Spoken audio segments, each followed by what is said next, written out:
Ladies and gentlemen, hit subscribe to this channel right now. In a couple of seconds, you will hear from former and future President Donald Trump. He's going to win. We're going to explain. I'm going to explain to you exactly why he's basically won the presidency in 24. Hit subscribe right now to read my writing in The Hill, The Huffington Post, Salon, The Jerusalem Post, The Federalist, other publications. Go to hagoodman.com. He's up in swing states. His poll numbers continue to rise despite them trying to imprison him, okay? The economy is not doing well with inflation and interest rates through the roof. You have a number of catastrophes throughout the world under Biden's leadership or lack thereof. We'll get to all of that right now.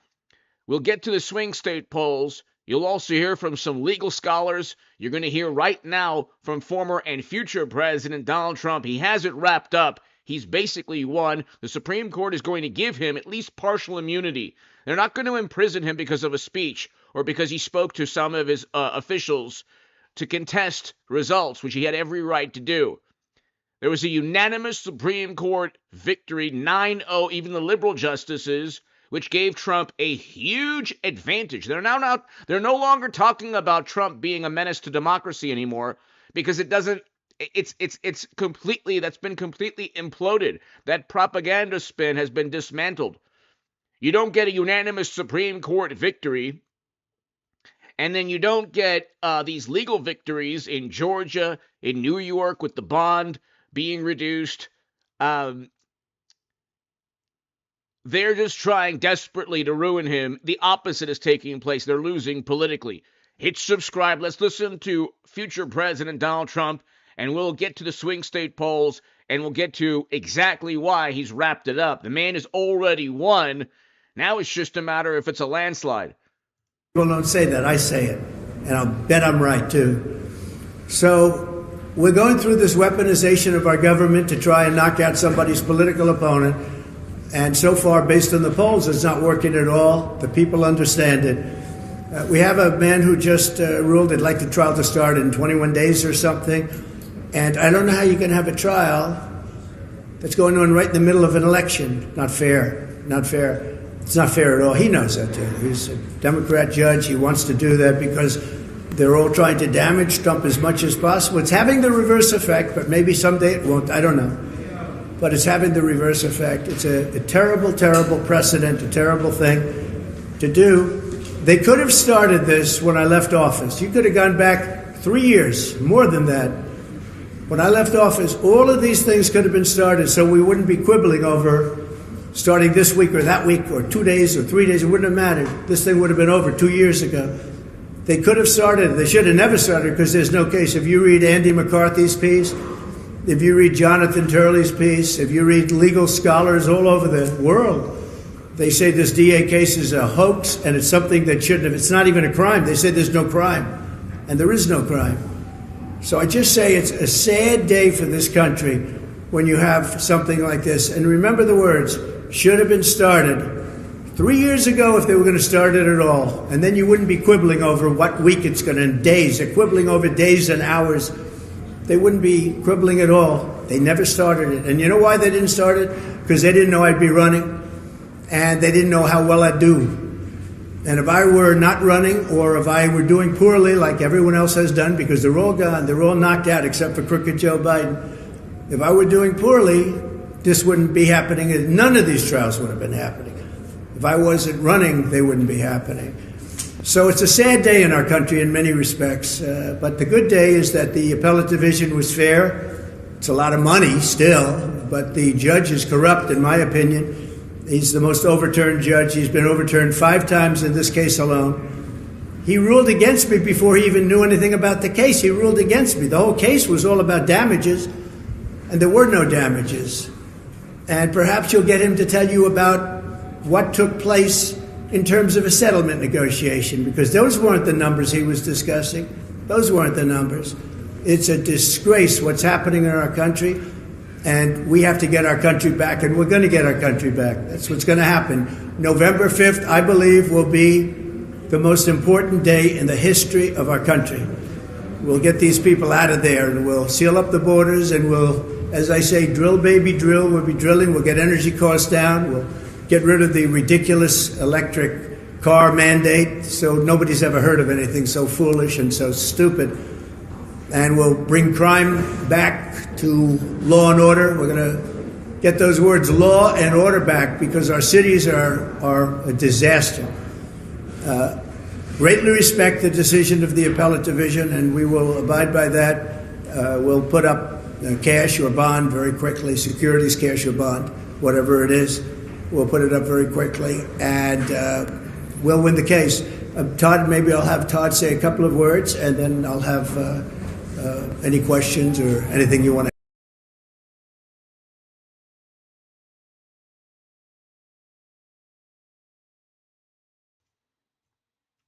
So, Trump is leading in swing states after having been indicted for 91 criminal charges. By the way, to my viewers around the world, in Australia, Paul Bartlett, thank you. I cannot thank you enough. Thank you, Paul. You are absolutely wonderful. In every single live stream, you support the channel. And my God, thank you for watching for so many years. And you know what? We're going to celebrate November 5th. But ladies and gentlemen, you look, and thank you again, Paul. You look, and Trump is up in swing states, having been indicted under 91 criminal charges. Again, 91 criminal charges. He's still up, with all of media still firmly against him. And we're going to have a celebration live stream on November 5th, all of November, and the next 4 years, really. And the wonderful, morally superior liberal Democrats will have their usual meltdown. But it ain't, I mean, you look and it's like, it doesn't matter anymore. They're always going to be upset when they don't have political influence or political power. They talk about, Democrats talk about respect for institutions and trust in government, but they don't trust government when Trump was president. When Trump was president, they didn't trust government. So what they mean, respect and revere institutions when they're in charge. When they're not in charge, they just tear and disparage the presidency. And I mean, you can't even repeat what a lot of people have said, what Madonna said in what is inaugural. I mean, you look at, like, they said worse than anything Trump has ever said. Okay. Their rhetoric was more divisive. But what happened is media distorted and twisted. They have been lying by omission. That's the great thing about watching these live streams, ladies and gentlemen. And I try to do at least one at least a day. And we're going to get to 2 a day again very soon. But you get to hear Trump's words. You get to hear Trump without the soundbite distortion. So he won a unanimous Supreme Court victory, overturning an unconstitutional Colorado ban. He's up in swing states. He's going to get a huge immunity victory. All you need is partial immunity. That's all you need. Okay? Albert, hello. Thanks to my viewers everywhere. Thank you so much. My God. Paul, I cannot thank you enough. Paul Bartlett, to my viewers in the Philippines, New Zealand, everywhere around the world, Nigeria, Korea, Canada, the UK, Ireland, everywhere around the world, thank you so much. God bless you. And in Australia, I have the most wonderful, amazing viewers around the world. And Paul Bartlett, to my viewers in Australia, thank you so much. And thank you for your support, Paul. I can never thank you. I mean, you go above and beyond. So thank you. He's winning in swing states, and he has been indicted, 91 criminal charges. He's still up in the polls. They might actually convict him, and he'll still go up in the polls. So they might actually convict him in New York for the hush money thing. That'll be overturned. If not in the appeals court in New York, then by the Supreme Court. But let's listen to how absurd everything is. Jonathan Turley, very, very respected constitutional scholar. Jonathan Turley, constitutional law attorney and Fox News contributor, is going to watch with me. Jonathan, your thoughts on what's transpired? You get the $454 million bond slashed to $175 million. Well, the Court of Appeals may have felt that they can't prejudge the evidence, and so to reduce the bond further would have been heavy-handed. I actually think they could have reduced this bond to virtually nothing because the amount set by Engoron was absurd. I mean, most of us drilled down on these figures and could not find a there. There were no victims. There was no money lost. You had people that loaned this money and wanted more business. And so this figure seemed to be just snatched out of the air. He connected it to a few properties, but it was very speculative. Mm-hmm. By reducing the amount, I think that this restores some element of restraint to the New York legal system.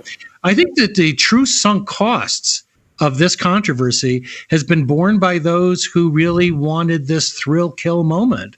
Yeah. This has not played well with the public. I don't think it's played well with companies who were legitimately alarmed to see the New York legal system turned into this inescapable political vortex.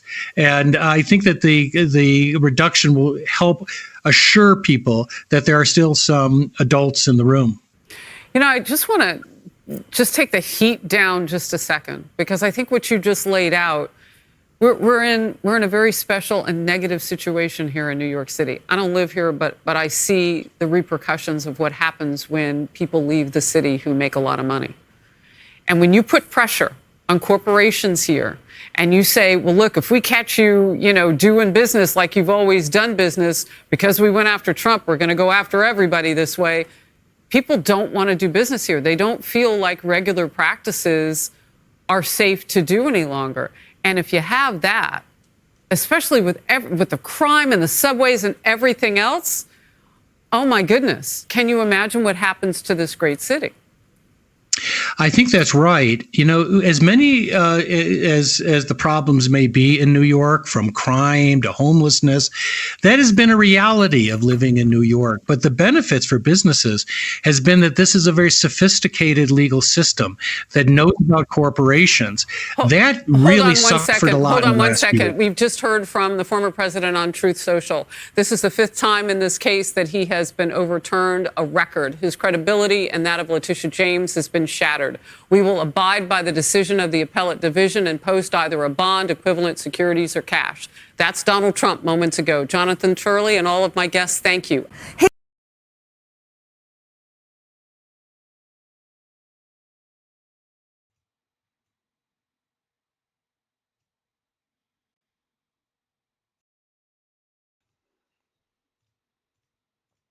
So you have the bond, which was a huge loss for Democrats, a huge loss. Okay. What happened, ladies and gentlemen, was they tried to ruin him financially. They tried to ruin Donald Trump and bankrupt him. Okay. So that's number one. Number one, they tried to bankrupt Trump, which is a really stupid thing to do. He's been a billionaire for decades. You're not going to ruin him financially. You're only going to make a soap opera that helps Trump. They're too foolish to understand that what they're doing, trying to destroy this man, is only making him stronger. He's the Obi-Wan Kenobi of politics. You could tell everyone that I coined the phrase, Trump is the Obi-Wan Kenobi of politics. Anything they do to try to harm him only makes him stronger. And he's up in swing states. And by the way, he was up in Michigan for the past over 6 months. So that's one point. In addition to swing states, he's even doing well in Minnesota. Biden is only up by 3 points or so in one poll in Minnesota. So there's a chance Trump wins Minnesota. There's a chance Trump wins Wisconsin. He only has to win Michigan, Pennsylvania, Wisconsin, Minnesota. That's all he has to do, and he's won the presidency. Now, he could win three of them, three of the four that I just mentioned. So, I mean, he's doing well because people know that inflation is cut into their savings. We have record low poverty with Trump. We had record highs in household median income.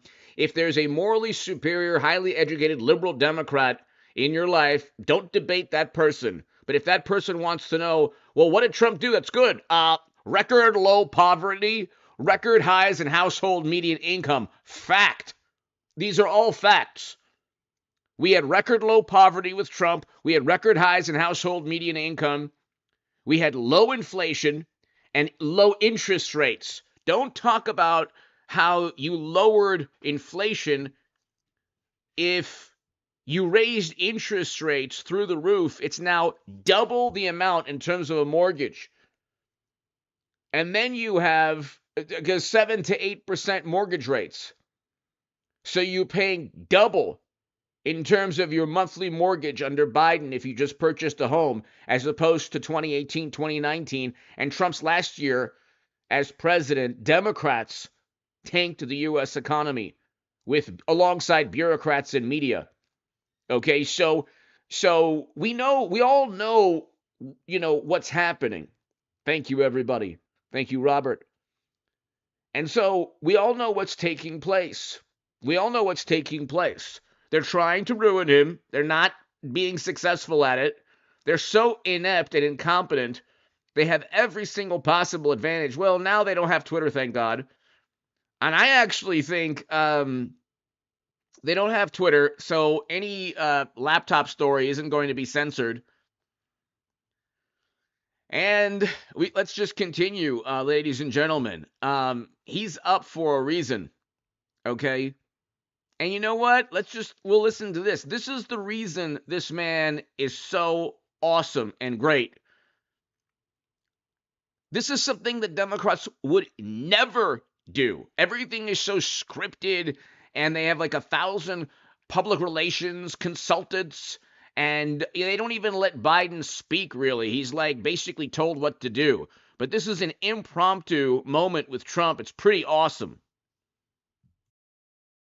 If you have open borders and high interest rates and you can't buy a car, and if you do buy a car, they want you to buy an electric car, which doesn't go very far. And the United Auto Workers, this guy, Sean Fain, what the contract that he entered in, all those cars are going to be made in China within 3 years. I hope they know that. The auto workers I think the auto workers, I met a couple of them back. Raise your hand if there is one guy right there. Do you agree with me? He sold you out. I had a guy, he had the strongest build I've ever seen. I said, I'd love a body like that. Where is that guy? Where is that? Right there's one. These guys you're lifting, a lot of stuff. You got to, by nature. And then they go and work out after work. Explain that one. But no, I met a lot of the auto workers backstage, and they're great people, but they're being sold out. We're going to bring auto workers back to the country. We're going to have all sorts. You want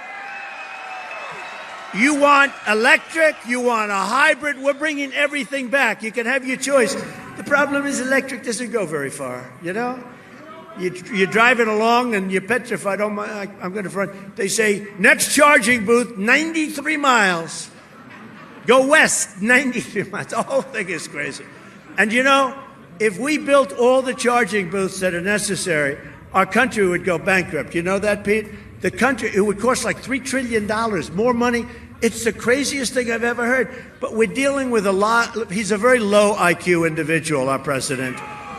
I would be willing to bet that Joe Biden, of all the presidents, we've had a lot of them, he is the lowest IQ individual of any president ever. And he's telling us to get rid of our cars. They want to make trucks all electric. The problem is they don't go far either.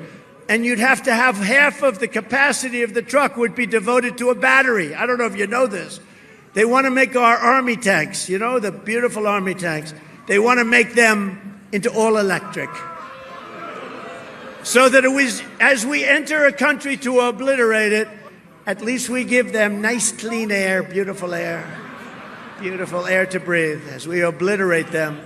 Crooked Joe has ordered a hit job on Michigan manufacturing with his insane electric vehicle mandate. Do the auto workers here, of which we have a lot, do you agree with that? There's the guy. Come on up here. Come here. Come here.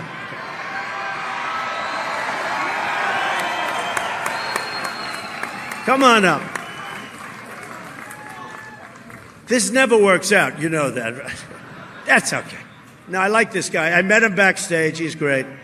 He's great. Come on up. Secret Service is thrilled. You know, when we do this secret, and you look at the guy, he could rip you apart. Come on up. I like this guy. Come on. Come here. I love you, say something. Say something. Take that thing off. Come here. Take that thing off. Look at this guy. Thank you, President Trump. We got your back. The auto workers are going to support this guy like we did in 16, 20. We're going to do it again in 24. Everybody's going to get out and vote. We're going to vote. 85 million of us are going to vote for this guy. They can't cheat enough to beat him. I love you, brother. Keep fighting the fight.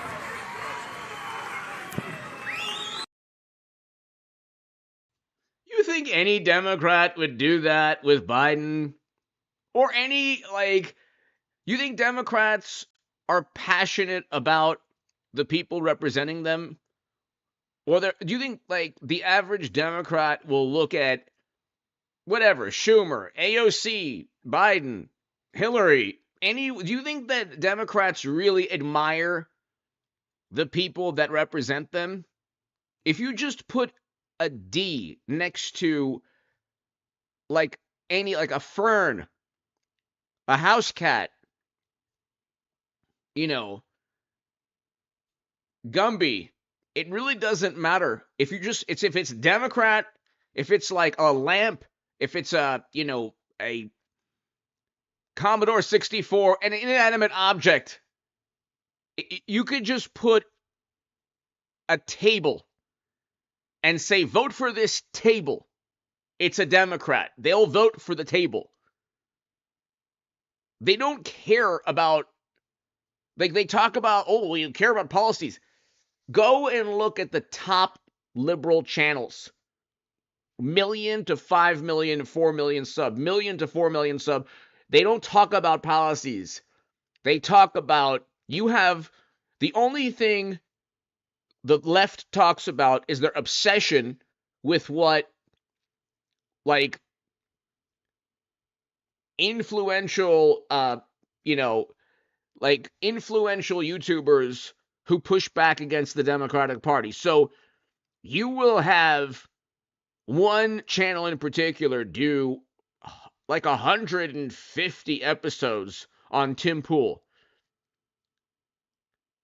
One channel, actually numerous channels, will do 100 plus episodes, and they're million sub.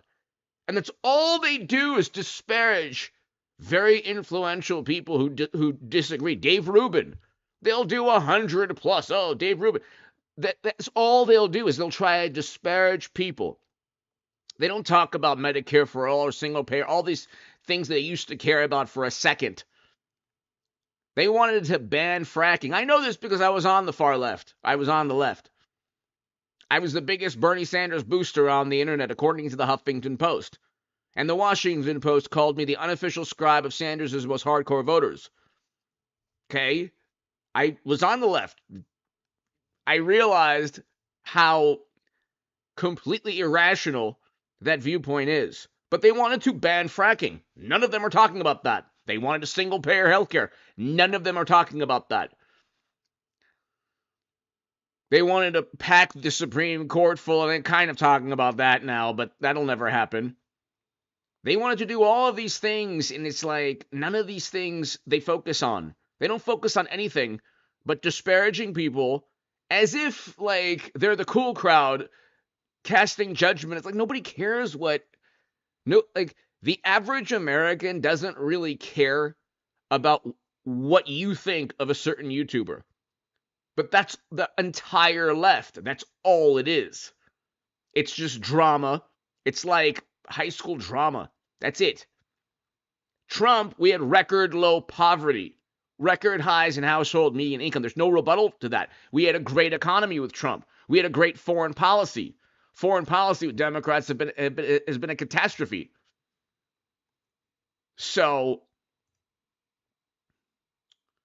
let's listen to Kevin O'Leary has been spot on regarding all of this.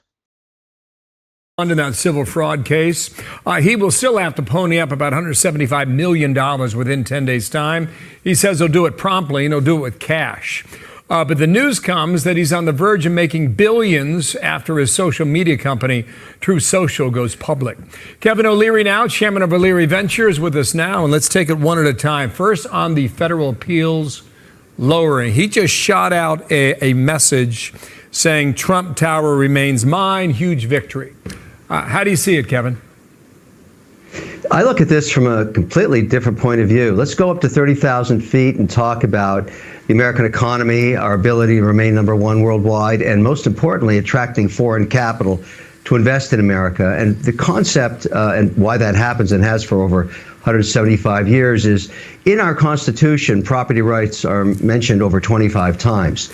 So this is very important because if you're going to go over to the Middle East or to Denmark or Europe, where I'm going next week to raise money for American projects, notably data centers, when they give $3 billion to you, they want to know their property rights are protected. And so what was happening in New York was extremely scary. And I have to admit to you, in the last 2 weeks, I kept telling them before our meetings, don't worry, the adults will step in. Something will happen to advance the appellate process. Your rights are protected. Imagine me telling foreign investors that as they watch this roll out in New York. Thank goodness the adults came to the rescue. And now we have a process beginning, a 60+% reduction in this infraction fee, and that really should be getting more to what's balanced. Trump assuring everybody he has the cash to back the bond. These are good advancements towards keeping the stable message about the American brand as the number one economy to invest in. Kevin, let me actually dig into that a little bit more because I think you might be the only one who can answer this question for me. You know, Mark Levin tweeted something over the weekend about, he was asking where are all the pro-Trump Republican billionaires out there? Why aren't they cutting checks for the former president? And I thought to myself when I read that, well, they're dealing with their own legal issues. And one perfect example is Taryn Pizer. And people are dealing with indictments from the DOJ, and from conversations I'm having from very successful people out there that make a lot of money, it's almost like they're afraid to be successful. You're afraid now to live in this country and do well because, well, the justice system might come after you. What are you hearing? I wouldn't say this country. I'd say you're afraid to be successful in New York. If somehow it gets politicized, and hopefully that's going to be fixed. All these people you're talking about, the billionaire class, whether they be red or blue or left or right, doesn't matter. There's an assumption underneath the entire system that's been intact for a long time that it self-corrects, that we don't have a situation where you put $1 billion in the ground in Venezuela, you know, oil refinery, and then it gets nationalized. We don't do that in America. And that's why money comes here. Now, what started to happen in New York looked a little wonky. It looked like it was out of control, and it was for a few weeks. And look what happened today. This is very positive in reflecting on what makes America absolutely the safest place to invest.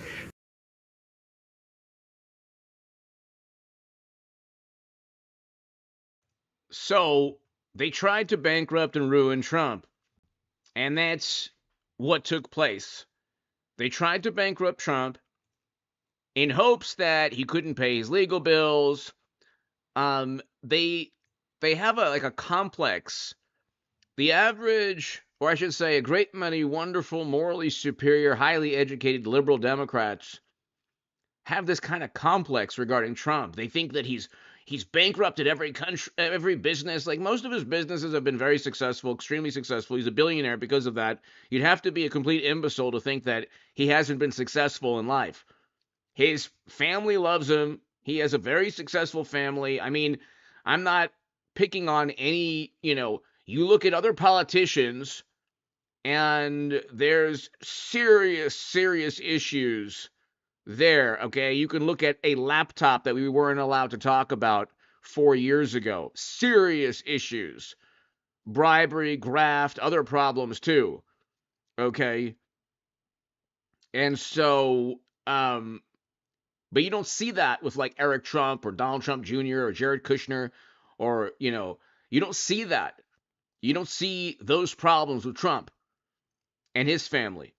So the man is a successful man. I mean, he is a billionaire. He was president. He'll be a president for the second time. He has a family that loves him. I think it's pretty good. I think it's pretty successful. Okay. And we had record low poverty with Trump. Like, we had a great economy with Trump. Nobody even debates that. Like, that's not even up for debate, but Democrats don't care about that. Like, they just don't care. It's all about image and personality. They don't like Trump's personality, and that's what it's all about. Let's go ahead and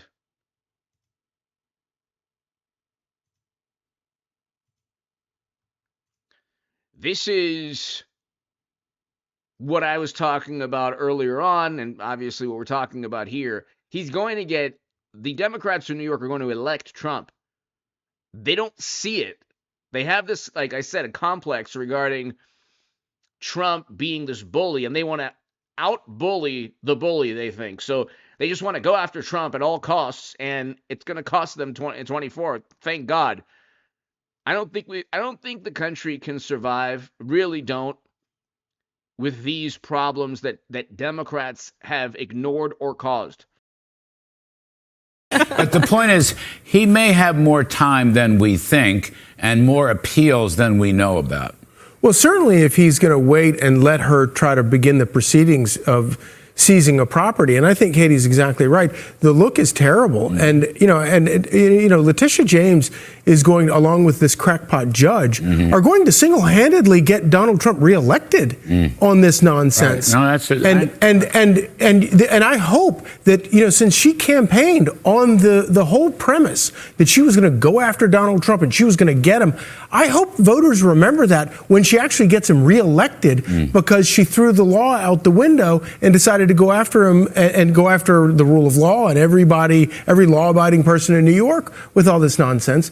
Bernie Madoff fleeced thousands of people out of tens of billions of dollars, and he had a $10 million bond.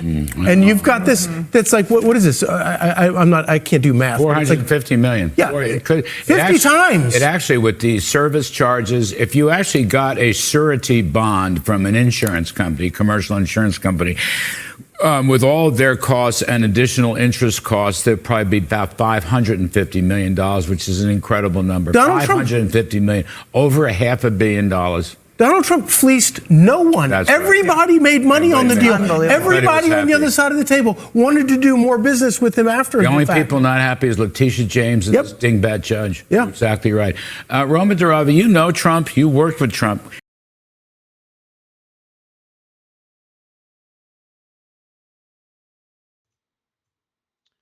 So, you look, ladies and gentlemen, he's up in swing states. He'll get convicted. He might very well get convicted in New York. That'll just boost his poll numbers. Okay, Democrats are going to try to convince people that he's like this felon. But everybody knows. It's really funny because they were against police for years and years, Democrats, and then their new message will be, oh, he's a convicted felon.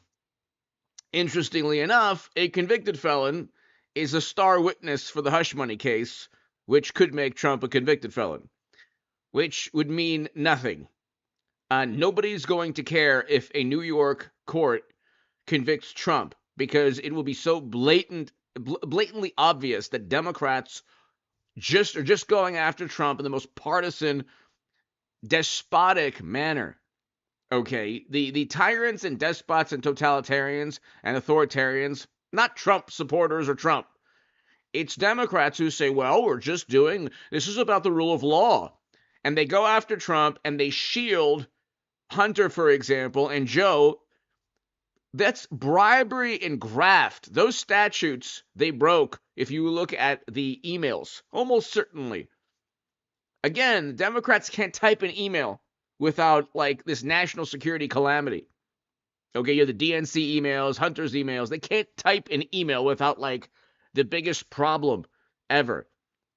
But you had 50 intelligence officials say that it was a plot by the Kremlin. All right? You had 50 intelligence officials 4 years ago, and Twitter working with government agencies, which was breaking the First Amendment. They violated the First Amendment. Government got involved. Okay? Government got involved. And so you have government getting involved, and the Democrats don't care because they say, well, you know what? It's helping them, so they don't care. Let's see. This, ladies and gentlemen, is what's going to take place with the immunity. They're going to ask Clarence Thomas, Justice Thomas, and others are going to ask, where's the precedent? So D.C., the special counsel, they're not going to imprison Trump. It ain't going to happen. I've been saying a lot of things. I told everyone there'd be a unanimous Supreme Court decision. There was. I'm telling everybody that Trump's going to win. I told everyone Clinton would lose to Trump 8 years ago. But I'm telling you, ladies and gentlemen, this is the type of thing that's going to give Trump a huge victory. He only needs a partial immunity victory. So here you go. This is the type of thing that Justice Thomas and others are going to ask, which will completely derail a very partisan special counsel. Trump will win yet again. Do you have contemporaneous examples? And by contemporaneous, I mean shortly after the adoption of the 14th Amendment, where the states disqualified national candidates, not its own candidates, but national candidates? The only example I can think of, Justice Thomas, is the example of Congressman Christie, who was elected in Georgia in, I believe, 1868, and the governor of Georgia refused or declined to certify the results of that election because Mr. Christie was disqualified. But I think it's not surprising that there are few examples because we didn't have ballots in the same way back then. Candidates were either write-in or they were party ballots, so the states didn't run the ballots in the same way, and there wouldn't have been a process for determining before an election whether a candidate was qualified, unlike the processes that we have now that states have created under their Article 1 and Article 2 powers to run elections. But it would seem that particularly after Reconstruction and after the Compromise of 1877 and during the period of Redeemers, that you would have that kind of conflict. There were a plethora of Confederates still around. There were any number of people who would continue to either run for state offices or national offices. So it seemed that would suggest that there would at least be a few examples of national candidates being disqualified, if your reading is correct. Well, there were certainly national candidates who were disqualified by Congress refusing to seat them. I understand that, but that's not this case. Did states disqualify them? That's what we're talking about here. I understand Congress would not seat them. Other than the example I gave, no. But again, Your Honor, that's not surprising because there wouldn't have been, states certainly wouldn't have the authority to remove a sitting So what's the purpose officer. what was the purpose of Section 3? The states were sending people. The concern was that the former Confederate states would continue being bad actors. And the effort was to prevent them from doing this. And you're saying that, well, this also authorized states to disqualify candidates. So what I'm asking you for, if you are right, what are the examples? So there was a unanimous Supreme Court ruling. Notice how Democrats and media are not talking about democracy anymore. Because how can you talk about Trump being a menace to democracy when a unanimous Supreme Court backed him? Even the liberal justices. I mean, it was the greatest miscalculation politically. It's unbelievable, too. It's like, It's unbelievable. But anyway, they're going to ask, do you have any examples of a president being imprisoned because of a speech, which is what the special counsel wants to do. It's a speech they're trying to imprison Trump over. Well, Your Honor, the examples are states excluded many candidates for state office, individuals holding state offices. We have a number of published cases of states considering that. I understand the states controlling state elections and state positions. What we are talking about here are national candidates. I understand. You look at Foner or Foote, Shelby Foote, or McPherson, they all talk about, of course, the conflict after the Civil War. And there were people who felt very strongly about retaliating against the South, the radical Republicans.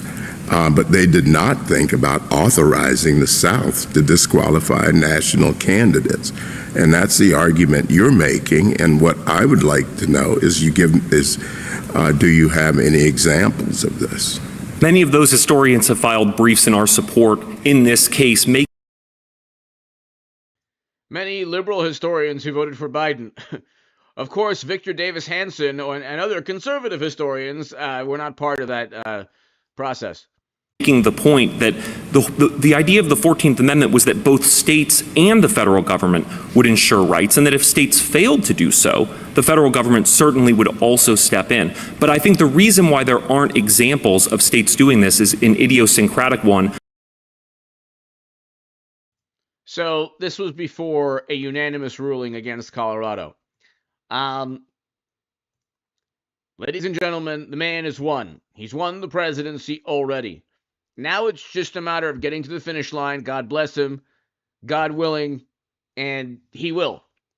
Getting to the finish line, November 5th, we'll have, and look, every single day is another victory for Trump. Unfortunately, look, I'm the type of person, if Biden was doing a good job, if we had record low poverty and record highs in household median income, and we didn't have calamity after calamity in terms of foreign policy, I'd say, you know what, Biden's doing a good job.